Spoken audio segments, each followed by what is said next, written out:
ప్రస్తుతం మనం చూస్తున్నది పాకిస్తాన్ దేశంలోని బలూచిస్తాన్ ప్రాంతంలో ఉన్న పుణ్యక్షేత్రం. దీనిపై ప్రస్తుతం బలూచ్ మహిళలు సంచలన నిజాలు బయటకు చెప్పారు. అవేంటో ఈ స్టోరీలో తెలుసుకుందాం.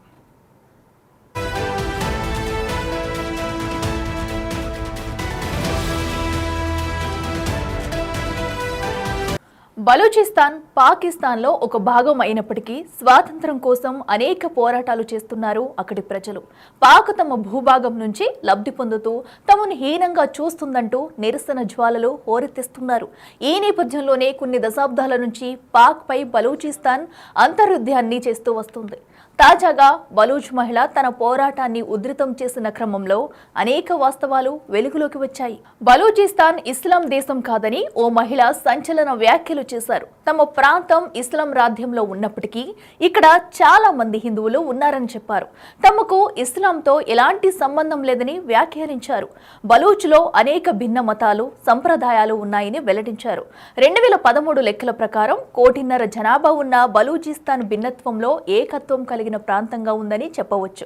దీనికి కారణం ఈ ప్రాంతంలో హిందువులు, ముస్లింలు, క్రైస్తవులు, పార్సీలు, ఇతర మతస్థులు జీవనం సాగిస్తున్నట్లు తెలుస్తుంది. అలాగే పాకిస్తాన్ ప్రజలకు ఎంతో ముఖ్యమైన ప్రముఖ పుణ్యక్షేత్రం కూడా తమ భూభాగంలో ఉందని చెబుతున్నారు.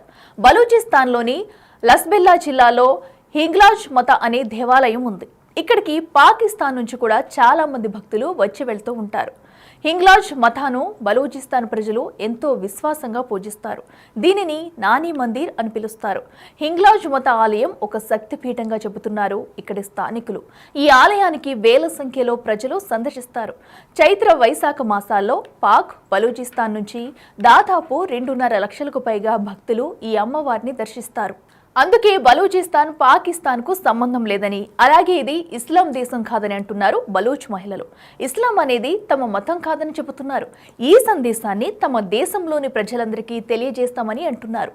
బలూచిస్తాన్ భవిష్యత్తుపై అనేక ఆశలు పెట్టుకున్నామని, మా సంప్రదాయాలు, కట్టుబాట్లు వేరని అంటున్నారు. తమకు ప్రత్యేక దేశం వచ్చే వరకు ఈ పోరాటం, ఉద్యమం ఆగదన్నారు అక్కడి మహిళలు. और सबसे बड़ी बात, आपने इसकी औरत को दहशतगर्द करार दिया, आपने इसको यहाँ पे कैद किया। आपको क्या लगता है कि आप एक अच्छा पैगाम दे रहे हैं? ये पैगाम ये औरतें पहुँचाएंगी और हर घर पहुँचाएंगी, हर इलाके पहुँचाएंगी। और हमारे यहाँ एक खूबसूरत हमारी तारीख का एक हिस्सा ये भी है कि हम यादाश्तों में और लोरियों में अपनी तारीख बताते हैं। जब हम यहाँ पे थे, जो हमारे साथ हुआ, पीछे बलूचिस्तान में सैकड़ों की तादाद में शायरों ने हमारे साथ जो हुआ उसको लिख लिया, और ये और भी लिखेंगे, हम लिखते रहेंगे इसको।